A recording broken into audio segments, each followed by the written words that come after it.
میرے مضمون کا عنوان ہے ادیب اور آزادی رائے۔ آزادی رائے خواہ وہ کسی ادیب کی ہو یا عام آدمی کی، انسان کی اس آزادی کا ایک داخلی پہلو ہے جو اپنے کو تہذیب و تمدن کی مختلف برکتوں کی صورت میں ظاہر کرتی رہتی ہے۔ جنگلی پھلوں یا بے خوب گل پر گزارا کرنے کے بجائے اپنے لیے غذا زمین سے اگانا، اسے محفوظ کرنا اور پھر آگ سے پکا کر کھانا، پیدل چلنے کے بجائے گھوڑے، گاڑی، موٹر اور ہوائی جہاز سے سفر کرنا، گرمی، سردی اور بارش کے شدائد سے تکلیف اٹھانے اور تباہ برباد ہونے کے بجائے آرام دہ گھروں میں رہنا، پل اور بند تعمیر کرنا، بیماریوں اور وباؤں میں بے چون و چرا جاں بحق ہو جانے کے بجائے اپنے استحقاق زیست پر ڈٹے رہنا اور تندرستی کے ساتھ جینا، یہ اور ایسے ہزاروں لاکھوں کام جن کی بدولت آج ہم ایک آرام دہ اور متمدن زندگی گزار رہے ہیں، انسان کی اس آزادی کے مختلف مظاہر ہیں جو اس نے اپنے علم و عمل سے خلق کیے ہیں۔ کیونکہ یہ جاننا ضروری ہے، فطرت کے قانون سے گریز کر کے اپنی اندھی قوت ارادی کو بروئے کار لا کر نہیں، بلکہ فطرت کے قوانین کی اطاعت میں فطرت کو مسخر کر کے انسان اور فطرت کے درمیان ایک جدلیاتی عمل بے شک ہے، لیکن اس کی صحیح صورت کو سمجھنا ضروری ہے۔ انسان فطرت کی مخالفت اس کے ایک جز کی حیثیت سے کرتا ہے، نہ کہ اس سے خارج میں رہ کر۔ منافعات یعنی نیگیشنز انسان کے علم اور جہل کے درمیان ہے۔ انسان جہل سے مجبور اور علم و عمل کی قوت سے آزاد ہے، اور آج تو انسان کی آزادی اس منزل پر پہنچ چکی ہے کہ وہ اس زمین کا بھی، جسے ہمارے شعرا دارالمحن کہتے آئے ہیں، قیدی نہ رہا۔ کیا کچھ نہیں، زمین اپنی قوت لگاتی ہے کہ اس کے حصارے مکان سے وہ نکلنے نہ پائے، اور ادھر آسمان بھی کچھ کم کوشش اسے پرواز سے مانے رکھنے میں نہیں کرتا ہے۔ کہیں آتشی گرداب کا دام بچھایا جاتا ہے تو کہیں شاب ثاقب کے تیر برسائے جاتے ہیں، لیکن یہ جادوگر انسان جو کہنے ہی کو مشت خاک ہے ورنہ خلاصہ کائنات ہے، ان سارے مزاحم پر قابو پاتا ہوا کہیں چاند پر خیمہ زن ہے تو کہیں سوئے زہرا رواں دواں ہے۔ کون ہے آج ایسا جو اسے انسان کی آزادی کا کرشمہ نہیں بتائے گا؟ لیکن وہ لوگ جو اس زمین کو مہتاب کی سطح پر سے چرخ چہارم نظر آتی ہے، حضرت آدم علیہ السلام کا قید خانہ قرار دیتے ہیں، اور جو ابلیس کو آدم ذات سے بڑا موجد قرار دیتے ہیں، آدمی کے ان سارے کارناموں کا صحرا شیطان کے سر باندھتے ہیں۔ بڑا خوش قسمت ہے شیطان جس کے ایسے مداحین ہیں۔ کسی نے سچ کہا ہے کہ آدمی کا شیطان آدمی ہے۔ کیسے مزے کی بات ہے کہ ایک طرف تو وہ ان ساری چیزوں کو شیطان کا کارنامہ بتاتے ہیں، لیکن اس کی ایجادات کو استعمال کرنے سے پرہیز نہیں کرتے۔ ایسا معلوم ہوتا ہے کہ انہیں ہوائی جہاز، موٹر کار، ریڈیم تھراپی اس سے پرہیز نہیں ہے، بلکہ اس علم سے پرہیز ہے جو ان چیزوں کے بنانے میں کار فرما ہے۔ شیطان کی ایجاد مسعود و مبارک، لیکن اس کا علم مردود ہے، شاید اس لیے کہ وہ ان چیزوں کو خریدتے ہیں، بناتے نہیں ہیں۔ لیکن اگر نصیب دشمنان یہ ساری چیزیں ہمیں اپنے ہی ملک میں بنانی پڑ جائیں تو کیا اس وقت بھی شیطان کا علم جو بڑا وسیع ہے مردود رہے گا؟ اور اگر جواب یہ کہ نہیں، تو پھر اس خیال کی کیا اہمیت ہے کہ آزادی افکار ہے ابلیس کی ایجاد، کیونکہ تاریخ شاہد ہے کہ انسان کی ساری آزادیاں آزادی افکار کی مرہونی منت ہیں۔ ان سے انسان آزاد ہوا ہے، نہ کہ چھو چکے اچھل کود یا انفی قوت ارادی سے۔ انسانی روح اس وقت مقید نہیں رہتی جبکہ وہ حصار زمان و مکان میں ہو یا فطرت کے جبر میں گرفتار ہو، بلکہ اس وقت بھی مقید رہتی ہے جبکہ وہ اسیر وہم و گماں ہو۔ اپنی فکر کا وہ کوئی حلقہ کھینچ کر بیٹھ جاتی ہے، کسی خیال کی مورت کو صورت کو پوجنے لگتی ہے، یا عقل و تجربے کے باہمی مراسلے سے بے نیاز ہو کر کسی جذبے یا جنون میں گرفتار ہو جاتی ہے، یا پھر اس وقت جبکہ وہ اپنے جوہر انسانیت سے دستبردار ہو کر کسی جابر کے اس فرمان کو تسلیم کر لیتی ہے کہ تو اپنی فکر میں اپنے انتخاب رائے اور اس کے اظہار میں آزاد نہیں ہے۔ عمل کی آزادی فکر کی آزادی سے ہے اور فکر کی آزادی عمل کی آزادی سے ہے۔ انسان کی آزادی کے یہ دونوں پہلو آپس میں اس طرح متحد ہیں کہ نہ تو انہیں ایک دوسرے سے جدا کیا جا سکتا ہے اور نہ وہ ایک دوسرے سے جدا ہو کر انسان کی آزادی کی کوئی راہ کھول سکتے ہیں۔ جب کبھی کسی گلیریوں کو کسی رائے کے اظہار سے روکا جاتا ہے تو وہ بندش صرف اس کی آزادی رائے پر نہیں ہوتی ہے، بلکہ ایک سلسلہ ایجادات ایک جہان نو کی تعمیر پر ہوتی ہے۔ اب میں اس موضوع کے ایک دوسرے پہلو کو لے رہا ہوں۔ آزادی رائے ہر فرد بشر کا حق ہے، نہ کہ صرف ادیبوں کا، کیونکہ پوری انسانیت ناطق و عاقل ہے۔ پھر اس حق کے تصرف میں ادیب کی تخصیص کیوں؟ کیا اس لیے کہ وہ عام انسانوں سے زیادہ حساس، ذی شعور، دانا اور بینا ہوتا ہے؟ مجھے اس کی یہ فضیلت تسلیم ہے، بشرطے کہ وہ آدمی پہلے ہو اور ادیب بعد میں، اور اس کا ادب تعدیبی نہ ہو بلکہ غم گسار ہو۔ لیکن اس فضیلت کے باعث نہ تو اس کا استحقاق آزادی رائے پر، لیکن اس فضیلت کے باعث نہ تو اس کا استحقاق آزادی رائے پر عام انسانوں کے استحقاق کے مقابلے میں بڑھ جاتا ہے، اور نہ عوام کا استحقاق اس کے استحقاق کے مقابلے میں کم ہو جاتا ہے۔ اس کے برعکس دونوں ہی مساوی حیثیت سے اس کے مستحق ہوتے ہیں، اور اس کا نہایت دلچسپ پہلو یہ ہے کہ ادیب کی آزادی رائے مشروط ہوتی ہے عوام کی آزادی رائے پر، کیونکہ ادیب کسی فن پارے میں اپنی رائے کا اظہار برائے آزادی رائے نہیں کرتا، بلکہ اس لیے کرتا ہے کہ وہ جس رائے کو ابلاغ کے لیے منتخب کرتا ہے، دوسروں تک پہنچانے کے لیے منتخب کرتا ہے، وہ اسے بحیثیت ایک عالمگیر اصول یا ایک آفاقی سچائی کی حیثیت سے پیش کرتا ہے، اور اس امر کا متمنی ہوتا ہے کہ جس رائے کو اس نے آزادی سے منتخب کیا ہے وہ دوسروں کی بھی ویسی ہی آزادانہ رائے بن سکے۔ اب اس نظریے کے سماجی مصبرات پر غور کیجیے۔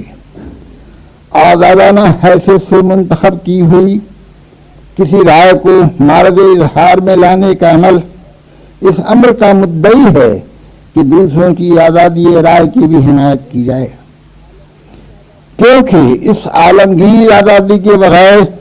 نہ تو وہ رائے دوسروں کی آزادانہ منتخب رائے بن سکتی ہے اور نہ اس پر عمل ہی کیا جا سکتا ہے۔ ایسی صورت میں اگر کوئی ادیب یہ کہے کہ آزادی رائے کی جیسی ضرورت کی اس کو ہے ویسی ضرورت عوام کو نہیں ہے، تو یہ سمجھنا چاہیے کہ وہ ادیب نہیں بلکہ ایک اچھا خاصا فلسطین ہے۔ لیکن یہ بات ایسے ادیبوں سے تعلق رکھتی ہے جو ادیب بننے سے پہلے آدمی بننے کی کوشش کرتے ہیں اور جن کا فن بذات خود آدم گری ہے، اور جو اپنے فن اور اپنی شخصیت کو عوام کی زندگی سے پیوستہ رکھتے ہیں۔ نہ کہ ان سے جن کے لیے ادب خیال کی سوداگری کے لیے ایک ٹیکنیک ہے، اور جو اپنی اس ٹیکنیک سے آزادی رائے کی کساد بازاری میں بھی فائدہ اٹھا لیتے ہیں۔ مزید اس سے متعلق اس وقت نہ کہوں گا۔ آزادی، حریت، احورا، مردک، لبرٹی، فریڈم، سفرنا، یہ سارے الفاظ مختلف زبانوں کے ہیں، لیکن ایک ہی معنی رکھتے ہیں۔ اتنے خوش آہنگ ہیں کہ سنتے ہی سیدھے روح میں اتر جاتے ہیں۔ چنانچہ ان کی مدح و ثنا میں جتنا بھی کچھ کہا جائے اور لکھا جائے وہ کم ہے کہ کروشے کے الفاظ میں آزادی ہی جوہر انسانیت اور آزادی ہی انسان کی تاریخ کی جد و جہد کا خلاصہ ہے۔ لیکن اگر اس کی ترقی و تحفظ مقصود ہے تو اس کے لیے مدح خوانی کافی نہیں بلکہ جد و جہد چاہیے، لیکن اسے ٹھوس تاریخی حیثیت سے سمجھنے کی ضرورت بھی پڑتی ہے۔ اس سلسلے میں سب سے پہلے میں اس غلط فہمی کو دور کرنا چاہتا ہوں کہ آزادی ایک عطیہ فطرت ہے۔ آزادی انسان کی سماجی زندگی کا ایک عطیہ ہے، نہ کہ کوئی ایسا عطیہ فطرت ہے جسے وہ حیاتیاتی حیثیت سے، بایولوجیکل حیثیت سے وراثتاً پاتا ہے۔ چنانچہ جب یہ کہا جاتا ہے کہ آزادی انسان کا فطری یا پیدائشی حق ہے تو اس کا مفہوم اس سے زیادہ نہیں ہوتا کہ چونکہ انسان ایک سماجی فرد ہے، وہ اس آزادی کو سماجی زندگی سے بطور ایک روایت کے وراثتاً حاصل کرتا ہے، اور چونکہ آزادی انسان کی مشترکہ کوششوں یا سماجی علم و عمل کا نتیجہ ہے، اس لیے اس روایت کو سماج سے وراثتاً حاصل کرنے میں ہر شخص کا مساوی حق ہوتا ہے۔ آزادی کوئی ایسی چیز نہیں جسے کوئی بچہ بطن مادر سے لے کر آتا ہے۔ فطرت اس میں آزادی حاصل کرنے کی صلاحیت تو بے شک پیدا کرتی ہے، لیکن وہ صلاحیت کو حقیقت کا روپ سماجی روایت کی مدد سے دیتا ہے، جسے وہ سیکھتا، حاصل کرتا اور پھر آگے بڑھاتا ہے۔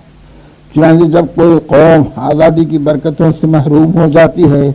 تو اس کی ذمہ داری اس کے حال ہی پر نہیں بلکہ اس کے ماضی پر بھی عائد ہوتی ہے۔ لیکن اس کے یہ معنی ہے کہ اگر کسی قوم کی زندگی میں آزادی کی روایت یا آزادی کی جد و جہد کی روایت کمزور ہے تو وہ قوم آزادی حاصل نہیں کر سکتی ہے، کیونکہ روایت کوئی پر اسرار شے نہیں بلکہ پیدا کی جاتی ہے۔ یہ ضرور ہے کہ اس وقت قوم پر شعور اور علم و عمل کا بوجھ کئی گنا بڑھ جاتا ہے اور اسے عظیم قربانیاں دینی پڑتی ہیں۔ اس وضاحت کے بعد اب میں اس کے تاریخی ارتقاء کی حیات پر روشنی ڈالنا چاہوں گا۔ انسان کی آزادی کی ابتدا اس وقت سے ہوتی ہے جبکہ اس نے کسی مقصد کے حصول کے لیے پتھر یا لکڑی کے کسی ٹکڑے کو بطور اوزار یا آلے کے استعمال کیا۔ چنانچہ انگلستان کے مشہور مفکر وائٹ ہیڈ کا یہ کہنا ہے کہ آزادی اپنے مقاصد کو عملی جامہ پہنانے کا نام ہے۔ یہ بالکل صحیح ہے۔ انسان کی پہلی اور بنیادی آزادی عمل کی آزادی ہے، کسی مقصد کو حاصل کرنے یا کسی شے کو تخلیق کرنے کے عمل کی آزادی ہے۔ لیکن ابتداً انسان کی آزادی ایک طویل زمانے تک بڑی محدود تھی۔ اس میں وسعت اس وقت پیدا ہوئی جبکہ اس نے اپنے مسلسل مشاہدے، تجربے اور عقل کے ملے جلے عمل سے قوانین فطرت کا علم حاصل کر کے اس کا کوئی ذہین استعمال اپنے حصول مقصد میں کیا۔ ٹیکنالوجی اور علم فطرت، یہی دو چیزیں انسان کو فطرت کے جبر سے آزاد کرانے میں مددگار رہی ہیں۔ لیکن جب سے کہ انسان قدیم دور غلامی سے اپنی اس قوت کو قوموں کو مفتوح کرنے اور انسانوں کو غلام بنا کر رکھنے میں صرف کرنے لگا، خواہ اس کا منشا پیداواری عمل کے لیے حصول محنتی کا کیوں نہ رہا ہو، اس نے اپنے معاشرے میں ایک ایسے تضاد کو جنم دیا جس سے نہ صرف سماجی ناانصافی بلکہ وہ سیاسی ظلم بھی وجود میں آیا جو نظام بالادستی کو برقرار رکھنے کے لیے محکوموں اور غریبوں کی قوت ارادی اور آزادی انتخاب کے دبانے کی صورت میں ظاہر ہوتا ہے۔ چنانچہ اگر ایک طرف مقدر پرستی اور ترک دنیا کا منفی فلسفہ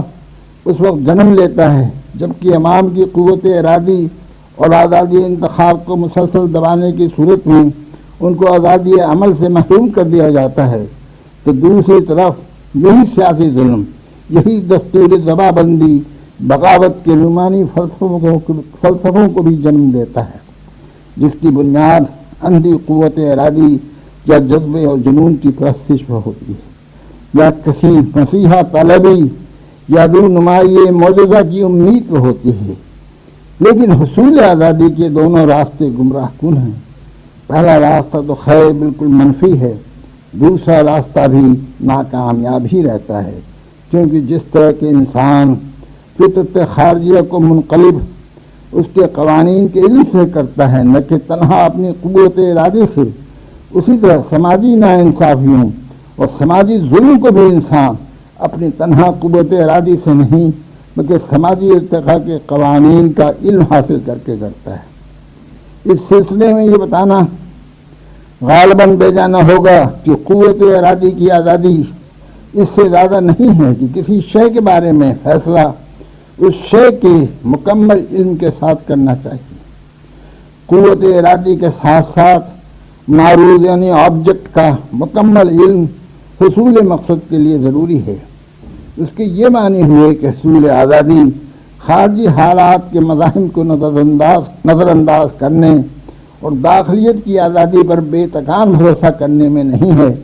بلکہ خارجی حالات کا مکمل علم حاصل کر کے اپنی داخلیت کو بروئے کار لانے میں ہے۔ اب تک ہم نے آزادی رائے کے جن پہلوؤں پر غور کیا ہے وہ یہ ہیں: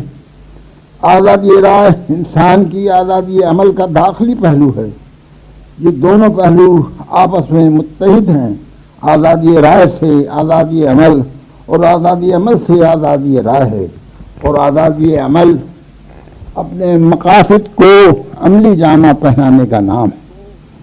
ادیب کی آزادی رائے عوام کی آزادی رائے یا سارے انسانوں کی آزادی رائے پر مشروط ہے، کیونکہ آزادی سماجی زندگی کا ایک روایتی ورثہ ہے، نہ کہ طبعی زندگی کا کوئی پیدائشی عطیہ۔ انسان آزادی حاصل کرنے کی ممکنہ ذہنی صلاحیت بے شک فطرت ہی سے پاتا ہے،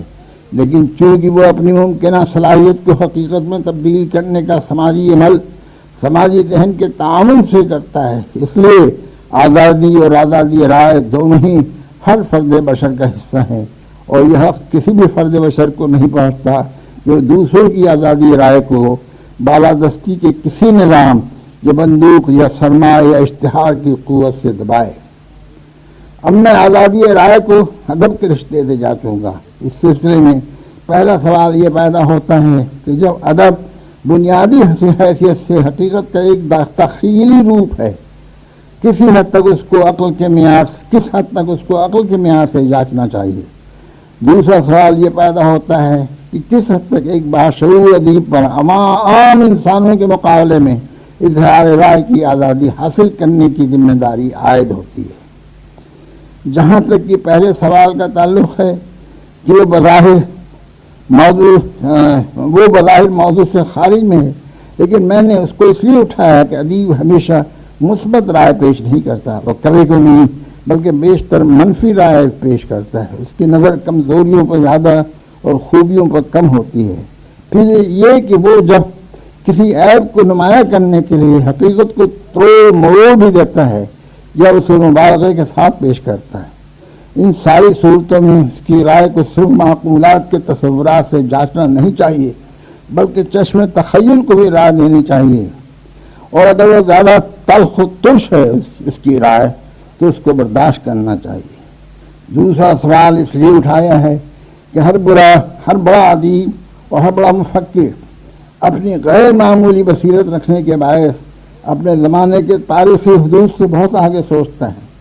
وہ کبھی کبھی کوئی ایسی بات کہہ اٹھتا ہے جس سے صدیوں کا بنایا نقشہ بگڑ جاتا ہے۔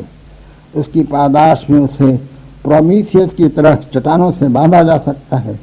برونو کی طرح اس کو پھانسی دی جا سکتی ہے، لیکن اس سے خیال فنا نہیں ہوتا۔ جو راز کی ایک بار فطرت کے بطن سے پیدا ہو حویدہ ہو جاتا ہے، وہ نشو و نما پا کر رہتا ہے۔ اور یہ بھی انسانوں کی کاوشوں کا نتیجہ ہے کہ جو انسانیت کے پہلے ہزار سال تک چیونٹی کی طرح رینگتی، جو انسانیت کے پہلے ہزار سال تک چیونٹی کی طرح رینگتی رہی، وہ چوکڑی بھرتی ہوئی نظر آتی ہے۔ ان حالات کے پیش نظر ادیب اور آزادی رائے کے رشتے کی صحیح پوزیشن میرے نزدیک یہ ہے کہ ادیب آزادی رائے کا صرف طالب ہی نہیں بلکہ خالق بھی ہوتا ہے۔ وہ آزادی کی بھیک نہیں مانگتا ہے بلکہ آزادی حاصل کرتا ہے اور اس کی دولت سارے لوگوں میں تقسیم کرتا ہے۔ اور جس طرح کہ انسان کے آزادی عمل کی کوئی حد نہیں، اسی طرح اس کی آزادی فکر کی بھی کوئی حد نہیں، کیونکہ آزادی کسی بھی تخلیق یا تخلیقی عمل کی اولین شرط ہے، اور انسان اپنی نو بنو تخلیقات ہی سے زندہ ہے۔ وہ اپنی تخلیقی عمل سے اپنی تخلیقی نو ہمیشہ کرتا رہتا ہے۔